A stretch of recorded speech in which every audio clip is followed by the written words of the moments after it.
Hello दोस्तों, मैं आज आप लोगों के सामने फोर्थ सेमेस्टर बीएससी की पुस्तक दौड़ है, जिसकी लेखिका ममता कालिया, उसका आगे का भाग बताने जा रही हूँ। तो मीटिंग में भाग लेने वाले सभी सदस्यों को प्रेसिडेंसी में ठहराया गया। 2 दिन के 4 सत्रों में विपणन के सभी पहलुओं पर खुलकर बहस हुई। हैरानी की बात यह थी कि ईंधन जैसी आवश्यक वस्तुओं को भी ऐच्छिक उपभोक्ता सामग्री के वर्ग में रखकर इसके प्रसार और विकास का कार्यक्रम तैयार किया जा रहा था। बहुत सी ईंधन कंपनियां मैदान में आ गई थी। कुछ बहुराष्ट्रीय तेल कंपनियां एलपीजी इकाई खोल चुकी थी, कुछ खोलने वाली थी। दूसरी तरफ कुछ उद्योगपतियों ने भी एलपीजी बनाने के अधिकार हासिल कर लिए थे। इससे स्पर्धा तो बढ़ ही रही थी, व्यावसायिक उपभोक्ता भी कम हो रहे थे। निजी उद्योगपति मोठा भाई, नानू भाई अपनी सभी फर्मों में अपनी बनाई एलपीजी इस्तेमाल कर रहे थे, जबकि पहले वहां जीसीएल की सिलेंडर जाती थी। बहुराष्ट्रीय कंपनी की फितरत थी कि शुरू में वह अपने उत्पाद का दाम बहुत कम रखती थी। जब उसका नाम और वस्तु लोगों की निगाह में चढ़ जाती तो वह धीरे से अपना दाम बढ़ा देती थी। जीजीसीएल के मालिकों के लिए ये सब परिवर्तन सिर दर्द पैदा कर रहे थे। उन्होंने साफ तौर पर कहा, पिछले 5 वर्ष में कंपनी में 60 करोड़ का घाटा हुआ है। हम आप सबको बस 2 वर्ष देते हैं, या घाटा कम कीजिए या इकाई को बंद कीजिए। हमारा क्या, हम डेनिम बेचते हैं, डेनिम बेचते रहेंगे, पर यह आप लोगों का फेलियर होगा। इतनी बड़ी डिग्री और तनख्वाह लेकर भी आपने क्या किया? आप स्टडी कीजिए, ऐसा क्या है जो एसओ और सेल में है और जीजीसीएल में नहीं है। वे भी हिंदुस्तानी कर्मचारियों से काम लेते हैं और हम भी। वे भी लाल सिलेंडर बनाते, हम भी। युवा मैनेजरों में एमडी की इस स्पीच से खलबली मच गई। एलपीजी विभाग के अधिकारियों के चेहरे उतर गए। समापन सत्र शाम 7 बजे संपन्न हुआ। तब बहुतों को लगा कि जैसे यह उनका विदाई समारोह है। पवन भी थोड़ा उखड़ गया। वह अपनी रिपोर्ट भी प्रस्तुत नहीं कर पाया कि सौराष्ट्र के कितने गांव में उसकी इकाई ने नए ऑर्डर लिए और कहां से अन्य कंपनियों को अपदस्थ किया। रिपोर्ट की एक कंपनी उसने एमडी के सेक्रेटरी गायकवाड़ को दे दी थी। राजकोट जाने से पहले अभिषेक से भी मिलना चाहता था। अनुपम उसके साथ था। उन्होंने घर पर फ़ोन किया, पता चला अभी वह दफ्तर में से नहीं आया। वे दोनों आश्रम रोड उसके दफ्तर की तरफ चल दिए। अनुपम ने कहा, मैं तो घर जाकर सबसे पहले अपना बायोडेटा अप टू डेट करता हूँ। लगता है यहाँ से छटनी होने वाली। पवन हंसा। बहुराष्ट्रीय कंपनियों से संघर्ष करने का सबसे अच्छा तरीका है कि उनमें खुद घुस जाओ। अनुपम ने खुशी जताई। वाह भाई, यह तो मैंने सोचा ही नहीं। अभिषेक अपना काम समेट रहा था। दोस्तों को देख उसका चेहरा खिल उठा। पिछले 12 वर्षों में से मैं इस प्रेत के आगे बैठा हूँ। उसने अपने कंप्यूटर की तरफ इशारा किया। अब मैं और नहीं झेल सकता। चलो कहीं बैठकर कॉफ़ी पीते हैं, पीते हैं, फिर घर चलेंगे। वे कॉफ़ी हाउस में अपने भविष्य से अधिक अपनी कंपनियों के भविष्य की चिंता करते रहे। अभिषेक ने कहा, निजी सेक्टर में सबसे खराब बात यही है कि nothing is on for paper. MD ने कहा, घाटा है तो मानना पड़ेगा कि घाटा। पब्लिक सेक्टर में कर्मचारी सिर पर चढ़ जाते हैं, पाई का हिसाब दिखाना पड़ता है। फिर भी पब्लिक सेक्टर में बीमारी इकाइयों की बेशुमार संख्या। प्राइवेट सेक्टर में ऐसा नहीं है। अभिषेक हंसा। मुझसे ज़्यादा कौन जानेगा। मेरे पापा चाचा दोनों पब्लिक सेक्टर में। आजकल दोनों की कंपनी बंद चल रही है, पर पापा और चाचा दोनों बेफिक्र हैं। कहते हैं लेबर कोर्ट में जीतकर एक एक पैसा वसूल कर लेंगे। अभिषेक की कंपनी की साख ऊंची थी और अभिषेक वहां 5 साल से था, पर नौकरी को लेकर असुरक्षा बोध उसे भी था। यहाँ हर दिन अपनी कामयाबी का सबूत देना पड़ता था। कई बार क्लाइंट को पसंद ना आने पर अच्छी भली काफ़ी में तब्दीली करनी पड़ती थी। कभी पूरा प्रोजेक्ट ही कैंसिल हो जाता था। तब उसे लगता कि वह नाहक विज्ञापन प्रबंधन में फंस गया। कोई सरकारी नौकरी की होती तो चैन की नींद सोता, पर पटरी बदलना रेलों के लिए सुगम होता, जिंदगी के लिए दुर्गम। अब यह उसका परिचित संसार था। इसी में उसका संघर्ष और सफलता निहित थी। अभिषेक ने डिलाइट से चिली पनीर पैक करवाया कि घर चलकर खाना खाएंगे। जैसे ही वे घर में दाखिल हुए, देखा राजुल और अंकुर बाहर जाने के लिए बने ठने बैठे हैं। उन्हें देखते ही वे चहकर बोले, आह तुम आ गए, चलो आज बाहर खाना खाएंगे। अंकुर शाम से जिद कर रहा है। अभिषेक ने कहा, आज खाना घर में ही खाते हैं, मैं सब्जी ले आया हूँ। राजुल बोली, तुमने सुबह वादा किया था शाम को बाहर ले चलोगे, सब्जी फ्रिज में रख देते, कल खाएंगे। राजुल ताले लगाने में व्यस्त हो गई। अभिषेक ने पवन और अनुपम से कहा, सारी यार, कभी कभी घर में भी कॉपी गलत हो जाती है। तीनों थके हुए थे। पवन ने तो 1800 किलोमीटर की यात्रा की थी, पर राजुल और अंकुर का जोश ठंडा करना उन्हें कुर्ता लगी। स्टेला और पवन ने अपनी जनपत्रियां कंप्यूटर से मैच की तो पाया 36 में से 26 गुण मिलते। पवन ने कहा, लगता है तुमने कंप्यूटर को भी घूस दे रखी है। स्टेला बोली, यह पंडित तो बिना घूस के भी काम कर देता है। आकर्षण, दोस्ती और दिलजोई के बीच कुछ देर को उन्होंने यह भुला ही दिया कि इस रिश्ते के दूरगामी समीकरण किस प्रकार बैठेंगे। स्टेला के माता पिता आजकल शिकागो गए हुए हैं। स्टेला के ईमेल पत्र के जवाब में उन्होंने ईमेल बधाई भेजी। पवन के माता पिता को फ़ोन पर बताया कि उसने लड़की पसंद कर ली और वे अगले महीने यानी जुलाई में शादी करेंगे। पांडे परिवार पवन की खबर पर हतबुद्धि रह गया। न उन्होंने लड़की देखी, न उसका घर। आकस्मिकता के प्रति उनके मन में सबसे पहले शंका पैदा हुई। राकेश ने पत्नी से कहा, पुन्नू के दिमाग में हर बात फितूर की तरह उठती है। ऐसा करो, तुम 1 हफ्ते की छुट्टी लेकर राजकोट हो आओ। लड़की भी देख लेना और पुन्नू को भी टटोल लेना। शादी कोई 4 दिन का खेल नहीं है कि हमेशा का रिश्ता है। इंटर से लेकर अब तक दर्जनों दोस्त रही हैं। पुन्नू की ऐसी चटपट फैसला तो उसने कभी नहीं किया है। तुम भी चलो, मैं अकेली क्या करूँगी? मैं कैसे जा सकता हूँ? फिर पुन्नू सबसे ज़्यादा तुम्हें मानता है। तुम हो आओ। रास्ते भर रेखा को लगता रहा कि वह राजकोट पहुँचेगी। पवन ताली बजाते हुए कहेगा, माँ, मैंने यह मजाक इसलिए किया था कि तुम दौड़ी आओ, वैसे तो तुम आती नहीं। उसने अपने आने की खबर बेटे को नहीं दी। मन में उसे विस्मित करने का उत्साह था, साथ ही यह भी था कि उसे परेशान ना होना पड़े। अहमदाबाद से राजकोट की बस यात्रा उसे भारी पड़ी। तेज रफ्तार के बावजूद 3 घंटे सहज ही लग गए। डायरी में लिखे पते पर जब वह स्कूटर से पहुंची, शाम के 6 बज चुके थे। पवन तभी ऑफिस से लौटा था। अनुपम भी उसके साथ था। उसे देख पवन खुशी से बावला हो उठा। बाहों में उठाकर उसने माँ को पूरे घर में नचा दिया। अनुपम ने जल्दी से खूब मीठी चाय बनाई। थोड़ी देर में स्टेला वहाँ आ पहुंची। पवन ने उनका परिचय कराया। स्टेला ने हेलो किया। पवन ने कहा, माँ, स्टेला मेरी business partner, life partner, room partner तीनों है। अनुपम बोला, हाँ, अब GGCL चाहे चूल्हे भाड़ में जाए, तुम तो इंटरप्राइजेस के स्लीपिंग पार्टनर बन गए। स्टेला ने कहा, पवन डार्लिंग, जितने दिन मैम यहाँ पर हैं, मैं मिसेज सजलानी के यहाँ सोऊंगी। स्टेला रात के खाने का प्रबंध करने रसोई में चली गई। फिर पवन उसे छेड़ने मिसेज सजलानी के घर चला गया। पवन को कुछ अंदाजा था कि माँ से एकल वार्तालाप कोई आसान काम नहीं होगा। उसने अनुपम को मध्यस्थ की तरह साथ बिठाए रखा। 12 बजे अनुपम का धैर्य समाप्त हो गया। उसने कहा, भाई, मैं सोने जा रहा हूँ, सुबह ऑफिस भी जाना है। कमरे में अकेले होते ही रेखा ने कहा, पुन्नू, यह सिलबिल सी लड़की तुझे कहाँ मिल गई? पवन ने कहा, तुम्हें तो हर लड़की सिलबिल नजर आती है। इसका लाखों का कारोबार है, पर लगता तो 2 कौड़ी की है। यह तो बिल्कुल तुम्हारे लायक नहीं है। यही बात तुम्हारे बारे में दादी माँ ने पापा से कही थी। क्या उन्होंने दादी माँ की बात मानी थी? बताइए। रेखा का सर्वांग संताप से जल उठा।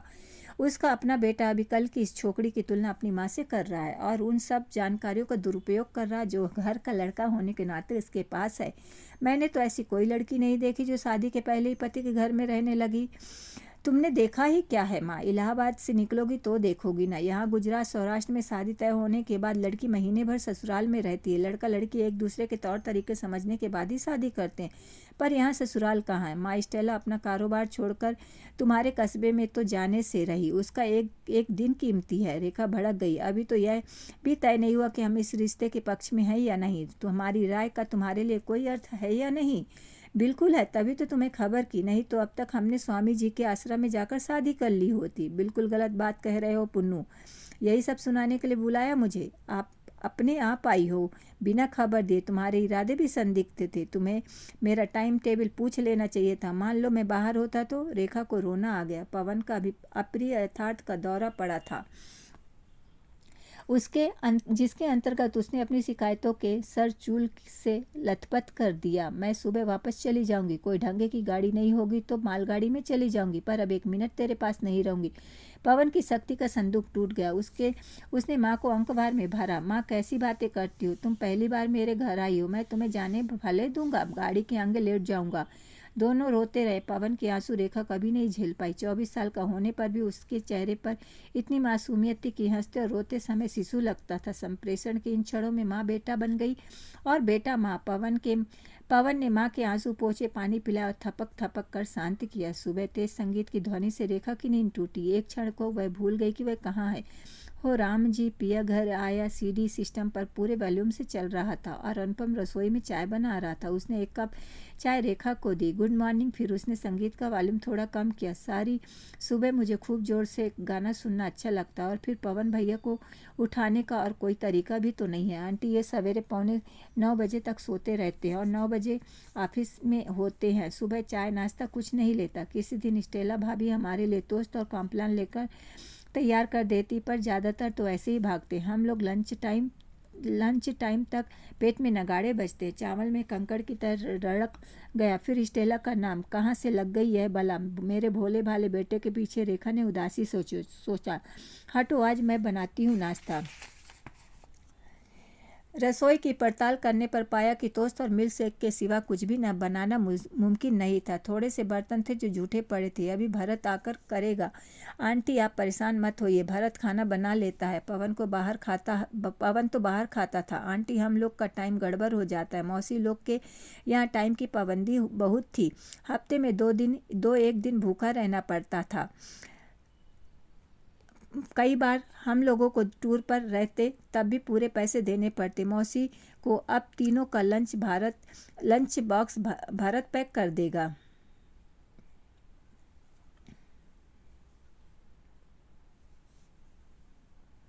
तभी भरत आ गया। पवन की पुरानी जीन्स और टी शर्ट पहने हुए यह 20-22 साल का लड़का, जिसने सिर पर पटका बांध रखा था। अनुपम के बताने पर उसने नमस्ते करते हुए कहा, पवन भाई नी बा आवी छे। पवन भाई की माँ आई है। गजब की फुर्ती थी उसमें। कुल 1.25 घंटे में उसने काम संभाल लिया। रोटी बनाने से पहले वह रेखा के पास आकर बोला, बा तमें केटला रोटी खाती। माँ तुम कितनी रोटी खाती हो? यह सीधा सा एक बार रेखा के मन में ठेले की तरह पड़ा। अब बेटे के घर में उसकी रोटियां गिनती होगी। उसने जल भून कर कहा, 1.5 2 चलेगा, कहकर भरत फिर रसोई में चला गया। इस बीच पवन नहाकर बाहर निकला। रेखा से रहा नहीं गया। उसने पवन से बताया। पवन हंसने लगा, अरे माँ तुम पागल हो। भरत को हम ही लोगों ने कह रखा है कि खाना बिल्कुल बर्बाद ना जाए, नाप तौल कर बनाए। उसे हर एक का अंदाजा है कौन कितना खाता है। घर खुला पड़ा है, तुम जो चाहो बना लो। रेखा को लगा इस नाप तौल के पीछे जरूर स्टेला का हाथ होगा। उसका बेटा तो ऐसा हिसाबी कभी नहीं था। खुद यह जमकर बर्बाद करने में यकीन करता था। एक बार नाश्ता बनता तो 2 बार बनता। पवन को पसंद ना आता, शहजादे की तरह फरमा देता, आलू का टोस्ट नहीं खाएंगे, आमलेट बनाओ। जब आमलेट तैयार होता तो वह दांत साफ करने बाथरूम में घुस जाता। देर लगाकर बाहर निकलता। फिर नाश्ता देखते ही भड़क जाता, ये अंडे की ठंडी लाश कोई खा सकता है? मालती पराठा बनाओ, नहीं तो हम नहीं खाए। अभी हम जा रहे हैं। बाहर घर की पुरानी सेविका मालती में ही इतना धीरज था कि रेखा की गैर मौजूदगी में पवन के नखरे पूरे करे। कभी बिना किसी सूचना के वह 3 दोस्त साथ ले आता था। सारा घर उसके आतिथ्य से जुट जाता। पवन ने कहा, भरत मेरा लंच पैक मत करना, दोपहर में मैं घर आ जाऊंगा। फिर रेखा से कहा, माँ क्या करूं? ऑफिस जाना जरूरी है। देखो कल की छुट्टी का जुगाड़ करता हूँ कुछ। तुम पीछे से टीवी देखना, सीडी सुन लेना। कोई दिक्कत हो तो मुझे फ़ोन कर लेना। सामने पटेल आंटी रहते हैं, कोई ज़रूरत हो तो उनसे बात कर लेना। तभी स्टेला फूलों का गुलदस्ता लिया है। Good morning ma'am. उसने गुलदस्ता रेखा को दिया। उसमें छोटा सा गिफ्ट कार्ड लगा था। पवन की ओर से फूलों की बजाय रेखा ध्यान से उस चिट को देखती रही। पवन ताड़ गया। उसने कहा, माँ यह हम दोनों की तरफ से है। उसने गिफ्ट कार्ड में पेन से स्टेला और पवन के बीच कॉमा लगा था। रेखा को थोड़ी अस्वस्थी हुई। उसने देखा स्टेला की मुख मुद्रा थोड़ी बदली है। स्टेला ने अपना लंच बॉक्स और ऑफिस बैग उठाया। Bye see you in the evening ma'am, take care. उसी के पीछे अनुपम पवन भी गाड़ी की चाबी लेकर निकल गया। अंधेरे घर में बिस्तर पर पड़ी रेखा देर तक विचार मग्न रही। बीच में इच्छा हुई कि राकेश से बात करे, पर एसटीडी कोड डायल करने पर उधर से आवाज़ आई, यह सुविधा तुम्हारे फ़ोन पर ना थी। फ़ोन की एसटीडी की सुविधा पर इलेक्ट्रॉनिक ताला लगा था। एक बार फिर रेखा को लगा कि इस घर पर स्टेला का नियंत्रण बहुत गहरा है। रेखा के 3 दिन के प्रवास में स्टेला सुबह शाम कोई ना कोई उपहार उसके लिए लाती थी। एक शाम उसने उसके लिए अभाला शीशे की कढ़ाई भव्य चादर लेकर आई। पवन ने कहा, जैसे पीर साए पर चादर चढ़ाते हैं वैसे तुम्हें मनाने को हम चादर चढ़ा रहे हैं माँ। पीर औलिया की मजार पर चादर चढ़ाते हैं, मुझे क्या मुर्दा समझ के लिए हो? नहीं माँ, मुर्दा नहीं, उन्हें भी नहीं माना जाता। तुम हर अच्छी बात का बुरा अर्थ कहाँ से ढूंढ लेती हो? पर तुम खुद सोचो, कहीं कांच की चादर बिस्तर पर बिछाई जाती है? कांच पीठ में नहीं चुभेंगे? स्टेला ने उन दोनों का संवाद सुना। उसने पवन के जानू पर हाथ मारा। I got it. मैम, इसे वॉल हैंगिंग की तरह दीवार पर लटका दे, पूरी दीवार कवर हो जाएगी। पवन ने सराहना से उसे देखा। तुम जीनियस हो सिली। चादर प्लास्टिक बैग में डालकर रेखा के सूटकेस के ऊपर रख दी। रेखा को रात में यही सपना बार बार आता रहा कि उसके बिस्तर पर शीशे वाली चादर बिछी है। जिस करवट वह लेटती है उसके बदन में शीशे चट कर चुभ रहे हैं। उसने सुबह पवन से बताया कि चादर नहीं ले जाएगी। पवन उखड़ गया। आपको पता है, हमने हमारे 3,000 रुपये इस गिफ्ट पर खर्च हुए हैं। इतनी कीमती चीज़ की कोई कद्र नहीं है आपको? रेखा को लगा अगर इस वक्त वह 3,000 साथ लाई होती तो मुंह पर मारती स्टेला के। प्रगट उसने कहा, पुन्नू, उस लड़की से कहना कि बिल बनाकर रख ले, हर चीज़ का मैं जाकर पैसे भिजवा दूंगी। आप कभी समझने की कोशिश नहीं करोगे। वह जो भी कर रही है मेरी मर्जी से, मेरी माँ के लिए कर रही है। अब देखो, वह आपके लिए राजधानी एक्सप्रेस का टिकट लाई। यहाँ से अहमदाबाद वह अपनी स्टीम में खुद आपको ले जाएगी। और क्या करे, वह सती हो जाए? सती और सावित्री के गुण तो उसमें दिख नहीं रहे। अच्छी कैरियरिस्ट भले ही हो, वह भी जरूरी है, बल्कि माँ वह ज़्यादा ज़रूरी है। तुम जो अपने आप को थोड़ा बहुत लेखक भी समझती हो, इतनी दकियानू सी कब सी हो गई हो? मेरे लिए चिराग लेकर सती सावित्री ढूंढने निकल पड़ी। We are made for each other. हम अगले महीने शादी कर लेंगे। इतनी जल्दी? हमारे एजेंडा पर बहुत सारे काम है। शादी के लिए हम ज़्यादा से ज़्यादा 4 दिन खाली रख सकते हैं। क्या सिविल मैरिज करोगे? रेगा ने हथियार डाल दिए। स्वामी जी से पूछना होगा। उनका शिविर इस बार उनके मुख्य आश्रम मन पक्कम में लगेगा। कहाँ? मद्रास से 30-35 मील दूर एक जगह है। माँ, मैं तो कहता हूँ आप वहाँ जाकर 10 दिन रहो। आपकी बेचैनी, परेशानी, बेवजह चिढ़ने की आदत सब ठीक हो जाएगी।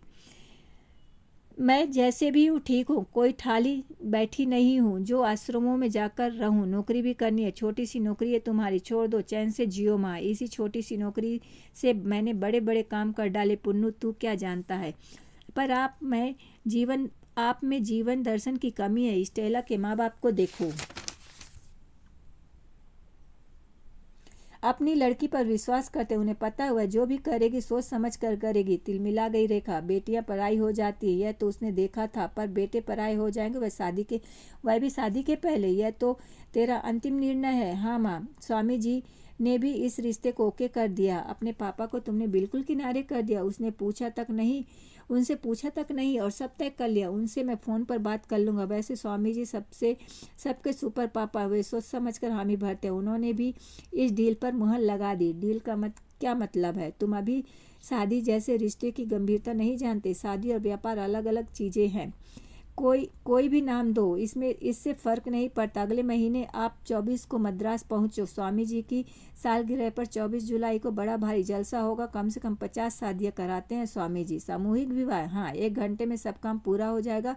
शाल्य क्रिया की तरह बेटे ने सब कुछ निर्धारित कर रखा था। पहले पुत्र को लेकर परिवार के अरमानों के लिए इस योजना में कोई गुंजाइश नहीं थी। माँ ने अंतिम दलील दी, तू खर मास में शादी करेगा, इससे शादियां निषिद्ध होती हैं। पवन ने पास आकर माँ को कंधों से पकड़ा। मेरी प्यारी माँ, यह मैं भी जानता हूँ और तुम भी जानती हो कि हम लोग इन बातों में यकीन नहीं करते। सिली के साथ जब बंधन में बंध जाऊँ वही मेरे लिए मुबारक महीना। आहत और शून्य मस्तिष्क लिए रेखा लौट आई। पति और छोटे बेटे ने जो भी सवाल किए उनका कोई सिलसिलेवार उत्तर नहीं दे पाई। मेरा पुन्नू इतना कैसे बदल गया? वह क्रुंदन करती रही। पवन ने फ़ोन पर माँ की सकुशल वापसी की खबर ली। सघन ने ईमेल पता लिया और दिया। अपने पापा से बात करता रहा। पापा, आप अपनी शादी याद करो और माँ को समझाने का प्रयत्न करो। मैं लड़की को धोखा नहीं दे सकता। राकेश व्यथा के ऊपर विवेक का आवरण चढ़ाए बेटे की आवाज़ सुनते रहे। ठीक है, अच्छा, के अलावा उनके मुंह से कुछ भी नहीं लिखा। उस दिन किसी से खाना नहीं खाया गया। राकेश ने कहा, हमें यह भी सोचना चाहिए कि उस लड़की में ज़रूर ऐसी कोई खासियत होगी जो हमारा बेटा उसे चाहता है। तुमने देखा होगा मुझे लगा स्टेला बड़ी अच्छी व्यवस्थापक है, मुझे तो वह लड़की की बजाय मैनेजर ज़्यादा लगती है, रेखा ने कहा। इससे तो इसमें बुराई क्या है? पवन दफ्तर भले ही मैनेज कर ले, घर में तो उसे हर वक्त एक मैनेजर चाहिए, तो उसका भी ध्यान रखे। यहाँ तक यह काम तुम और छोटू तो करते ही हो, पर शादी एकदम अलग होती है, कोई अलग बात नहीं होती। लड़की काम से लगी है, तुम्हारे जाने पर लगातार तुमसे मिलती रही। अपनी गरिमा इसी में होती है कि बच्चों से टकराव की स्थिति ना आने दे, पर सब कुछ वही तय कर रही है, हमें सिर्फ सिर हिलाना है। तो क्या बुराई है? तुम अपने को नारीवादी कहती हो, जब लड़की सारे इंतजाम पहले करे तो तुम्हें बुरा लग रहा है? हम इस सारे प्लान में कहीं नहीं है, हमें तो पुन्नू ने उठाकर ताक पर रख दिया, पिछले साल के गणेश लक्ष्मी की तरह। सब यही कहते हैं, क्या हमने ऐसा नहीं किया? मेरी माँ को भी ऐसा ही दुख हुआ था। रेखा भड़क उठी, तुम स्टेला की मुझसे तुलना कर रहे हो? मैंने तुम्हारे घर परिवार की धूप छाया जैसे काटी है, पर काटेगी वैसे, बस बैठे बैठाए कंप्यूटर जोड़ने के सिवा और क्या आता है उसे? एक टाइम खाना नौकर बनाता है, दूसरे टाइम बाहर से आता है, दूध तक गर्म करने में दिलचस्पी नहीं है उसे। मुझे लगता है तुम पूर्वाग्रह से ग्रसित हो, मेरा लड़का गलत चयन नहीं कर सकता। अब तुम उसकी लय में बोल रहे हो। कई दिनों तक रेखा की उद्विग्नता बनी रही। उसने अपनी अध्यापक सखियों से सलाह की, जो भी घर आता उसकी बेचैनी भाप जाता। उसने पाया हर परिवार में एक न एक अनचाहा मनचाहा विवाह हुआ। उसे अपने दिन याद आए। बिल्कुल ऐसी तड़प होगी राकेश के माता पिता के कलेजे में, जब उनकी देखी सर्वांग सुंदरियों को ठुकरा कर उसने रेखा से विवाह का मन बनाया। उसके दोस्तों तक ने उससे कहा, तुम क्या एकदम पागल हो गए हो? दरअसल वे दोनों एक दूसरे के विलोम थे। राकेश थे लंबे तगड़े सुंदर और हंसमुख, रेखा थी छोटी दुबली कम सूरत और खटखनी। बोलते वक्त वह भाषा को चाकू की तरह इस्तेमाल करती थी। उसके इसी तेवर से राकेश को खींचा था। वह उसकी 2-4 कविताओं पर दिल दे बैठा था। राकेश के हितैषियों का ख्याल था कि अव्वल तो यह शादी नहीं होगी, और अगर हो भी गई तो 6 महीने में टूट जाएगी। रेखा को याद आता शादी के बाद के महीनों का वह लाख घर का काम, स्कूल की नौकरी, खर्च का बोझ संभालती। माँ जी उसके प्रति अपनी तलखी नहीं त्यागती। अगर कभी पिताजी या राकेश उसकी किसी बात की तारीफ कर देते तो उस दिन उसकी सामत ही आ जाती। माँ जी की नज़रों में रेखा चलती फिरती चुनौती थी। काल न्याय क्या ऐसा होता है? रेखा ने कड़वाहट से सोचा। वह इस घटना की पुनरावृत्ति को तैयार नहीं थी। उसके मन में अपनी छवि वह नहीं थी जो स्टेला की थी। उसने प्रेम विवाह में पारस्परिक विवाह के सारे दायित्व निभाए थे। स्टेला के अंदर ऐसी कोई तैयारी उसे नहीं दिखी। तो दोस्तों, कैसा लगा ये आप कमेंट्स करके ज़रूर बताइएगा। आगे की वीडियो देखते रहिए। धन्यवाद।